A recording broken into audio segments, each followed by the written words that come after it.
Bonjour à toutes et à tous et bienvenue. Dans cette vidéo, je vais répondre à une question posée à travers notre page Facebook. Dans notre application, donc, nous avons conçu des boutons insérer, rechercher, supprimer et quitter avec enregistrement, etc.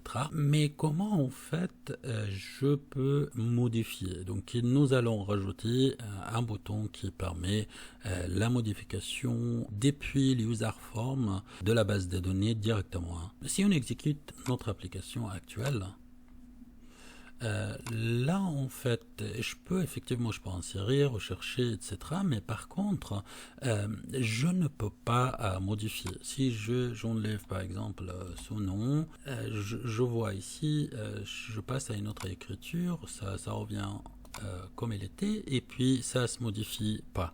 Donc on va rajouter ce bouton qui nous permet de modifier et enregistrer directement avec vbawriter.ch, le générateur de code. Je vais donc fermer cette interface, les user forms, pour revenir en arrière, et je vais ajouter un bouton. C'est un bouton de commande, donc je clique ici et je vais par exemple le mettre là. Voilà, je vais juste mettre un peu là, et puis je vais le nommer donc modifier, et je vais rendre un peu le texte un peu plus lisible. Je vais mettre ça ici. Voilà, donc je vais un peu plus grand. Par exemple, je vais le faire en 10 et en gras.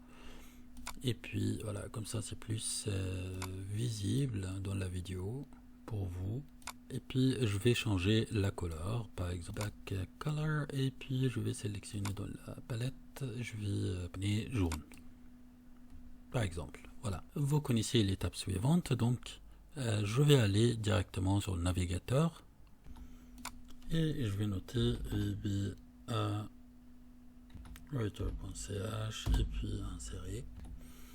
Voilà notre site. Et puis comme on répète toujours dans chaque vidéo, donc on travaille avec un user form, donc on va dans user form et puis on va transfert régulier. Ici tout ce que tu dois faire, c'est de renseigner ces champs avec les valeurs qui se trouvent dans user form et aussi dans la base de données, et ensuite ce sera bon et tu vas cliquer juste sur le bouton.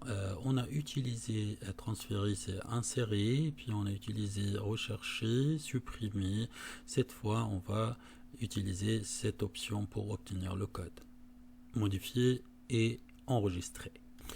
Donc, quel est le nom de textbox de recherche? Donc, le nom de textbox de recherche, donc, on avait décidé qu'on recherchait par le nom. Donc, c'est ici le nom, et puis, donc, il s'appelle textbox 1. Je vais aller sur le site, et puis, je vais noter textbox 1, insérer cette valeur. Ensuite, quel est le nom de la base de données? Ma base de données se trouve là, ça c'est la base de données, donc le nom c'est base de données, comme j'ai décidé de l'appeler préalablement. Et je vais sur le site et puis je vais coller ça. Voilà. Ensuite, le nom de la première colonne dans la base de données. Donc la base de données, la première colonne c'est la A. Je vais renseigner ce champ. Ensuite, le nom de la colonne de recherche dans la base de données. Donc dans la base de données, comme je recherche par nom, donc ce sera la A aussi, donc le nom. Et je vais mettre A. Ensuite, je vais renseigner ces champs dans l'ordre avec les cases que j'utilise. Donc ça c'est textbox 1, ça c'est textbox 2, ça c'est textbox 3. Vous voyez le nom apparaît ici. Et puis là c'est combo box 1. Voilà. Et je vais renseigner ça. Donc textbox 1,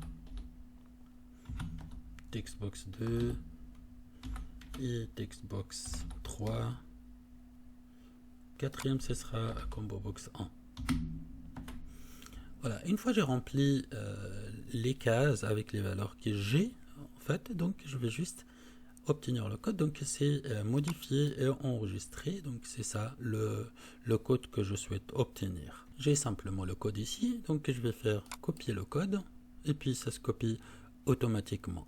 Je vais dans mon formulaire, je clique 2 fois sur le bouton qu'on vient de rajouter et en fait je vais juste, tu vois, on travaille avec des fonctions, donc je viens en dessous de la dernière fonction et puis je vais coller ma fonction telle quelle et puis je vais copier le nom de la fonction, je vais enregistrer et puis je vais fermer ça pour revenir en arrière. Je clique encore une deuxième fois, double-clic sur le bouton et puis là je vois la commande. Donc quand je clique, qu'est-ce qui va se passer? Donc je vais exécuter la fonction que je viens de coller, donc avec la commande call. Et puis je vais coller le nom que je viens de copier, le nom de la fonction. Donc c'est ici. Le nom de la fonction c'est là. Et puis c'est ça la fonction qui doit être exécutée. Donc c'est bon, j'enregistre mon travail. Après je vais faire un test. Je clique sur exécuter et là je vais sélectionner par exemple la première valeur et puis là vous voyez dans la base de données à quoi ça ressemble. On va par exemple changer Chevrolet pour par exemple je sais pas, Jaguar par exemple, et puis on va modifier. Vous voyez que c'est ici ça a modifié, donc ça a été modifié effectivement. C'est juste il faut actualiser en fait, donc l'application, nous sommes en mode exécution ou démonstration si vous voulez. Je vais juste fermer l'application et je vais réexécuter et puis là on va voir que ça a pris en compte en fait les modifications.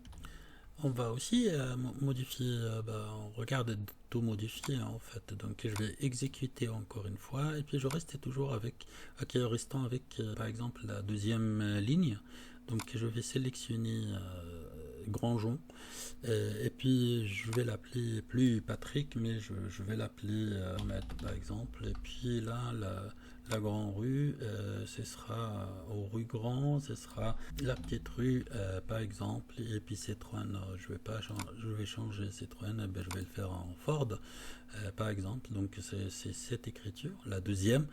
Je vais modifier et puis je vois effectivement que toutes les valeurs ont été changées et aussi enregistrées dans la base de données. Si je ferme et puis je reviens en arrière et je réexécute, tu vois qu'il a sauvegardé les valeurs que nous avons modifiées.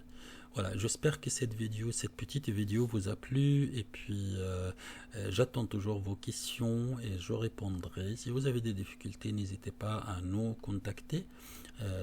Donc simplement par mail, donc vbawriter41@gmail.com ou sinon vous allez sur la page d'accueil de notre site internet, donc vbawriter.ch, et là vous allez trouver un lien vers YouTube. Là en fait c'est notre chaîne YouTube, et n'hésitez pas à poser aussi vos questions dans les commentaires. Aussi sur la page Facebook, vous pouvez aussi nous envoyer des messages ou faire des commentaires. Je vous remercie beaucoup. Je réponds à toutes les questions posées. Si j'arrive à régler les choses par quelques mots, ok, c'est parfait, je vous explique par message. Et puis si c'est pas possible, je peux faire une vidéo comme ça pour vous expliquer, comme cette vidéo et la vidéo précédente. Comme ça on peut partager la connaissance et tous, et puis peut-être des autres amis ils ont le même problème, donc ce sera la solution pour tout le monde et tout le monde sera content. Je vous remercie beaucoup d'avoir suivi et puis je vous dis à toutes et à tous à très bientôt à la prochaine vidéo. Bonne journée à vous.